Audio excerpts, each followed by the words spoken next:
Mi gente, ¿qué tal? Aquí Eric Silva. Vamos a hacer un breve repaso sobre la última clase de biología para efectos de primero medio y también ver la forma en cómo se debería contestar y posteriormente cómo voy a revisar la guía de trabajo que quedó en las pasadas 2 semanas. Bien, comencemos entonces con lo que fue la última clase.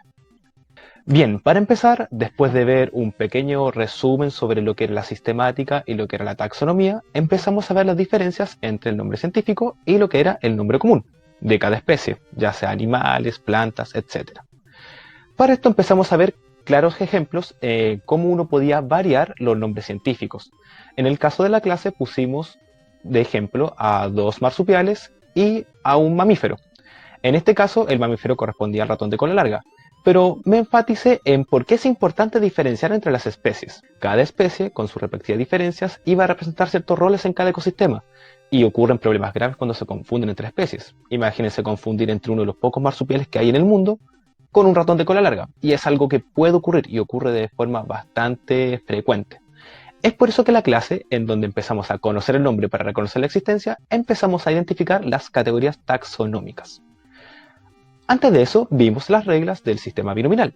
Básicamente, cómo dar nombres científicos. Como se habrán fijado en el ejemplo anterior, hay nombres comunes como monito del monte, yaca, ratón de cola larga, pero toda especie va a tener su nombre científico compuesto por dos nombres. Básicamente, este nombre científico compuesto por dos nombres involucra el género y la especie.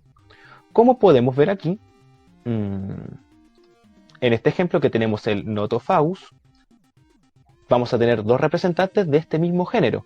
En este caso, el Nothofagus, que son los robles, van a tener, por ejemplo, especies específicas tales como el roble glauca o el roble dombelli.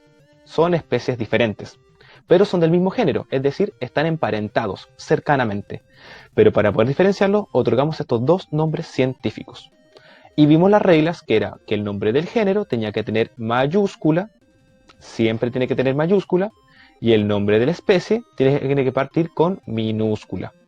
Así de simple. Ya con esa regla pueden poner nombres científicos. Bastante simple. Ahora pudimos ver diversos ejemplos. Para efectos de la clase, acá empezábamos a comparar cómo podíamos ver o tener ciertas nociones de cómo iba a ser la especie en particular según el nombre científico. Por ejemplo, el Felis catus, inmediatamente intuimos que es una especie de felino, en este caso es el gato doméstico. En el caso del puma con color, inmediatamente sabemos que es un puma y ya puede que fuese un nombre de especie. El científico que le quiso agregar este nombre puede que se haya inspirado en cómo era la coloración de su pelaje, pero no siempre los nombres científicos van a indicar cómo es. En el caso aquí de el chungungo, podemos ver que su nombre científico es Lontra felina. Y no necesariamente va a ser un felino, de hecho los chungungos son mamíferos que viven notoriamente en el litoral.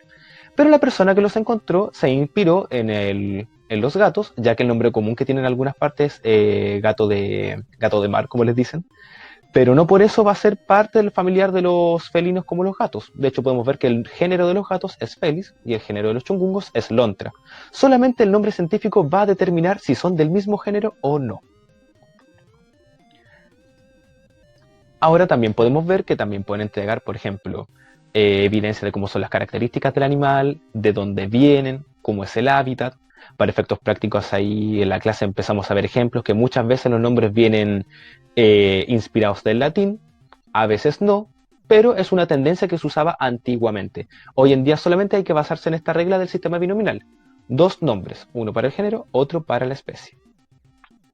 Y finalmente quedamos en las categorías taxonómicas, lo que vamos a ocupar para el desarrollo de la guía, en donde comprendemos que hay diferentes niveles, y cada nivel, que va a ser jerárquico, es decir, que contempla más organismos que otro, se va a llamar taxón.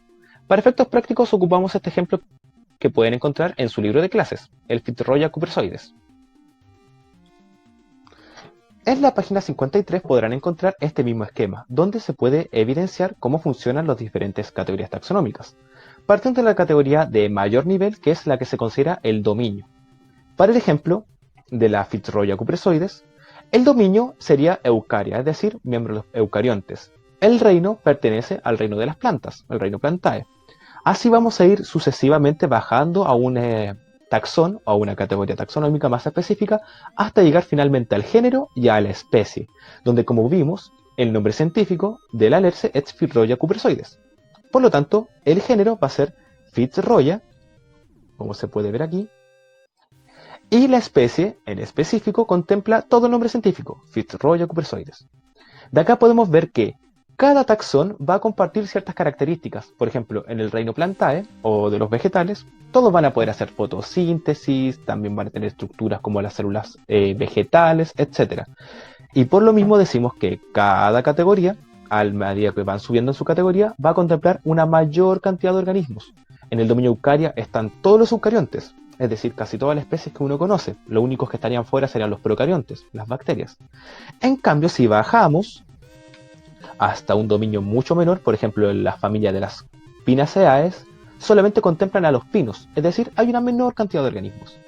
Por otro lado, también podemos analizar el parentesco evolutivo. A medida que estamos en un nivel mayor, hay una menor relación o un menor parentesco evolutivo, ya que entre todos los eucariontes, los animales no estamos ya tan emparentados con las plantas. Hace tiempo que ya tenemos ese ancestro bien alejado. En cambio, en un taxón menor o una categoría taxonómica que es más pequeña, va a haber una mayor relación parentesca o una mayor relación evolutiva. Todos los pinos están emparentados entre sí, tienen formas parecidas, caracteres parecidos, etc. De esta forma es como nosotros podemos analizar los diferentes sistemas o las diferentes categorías taxonómicas, lo cual va a ser necesario para el desarrollo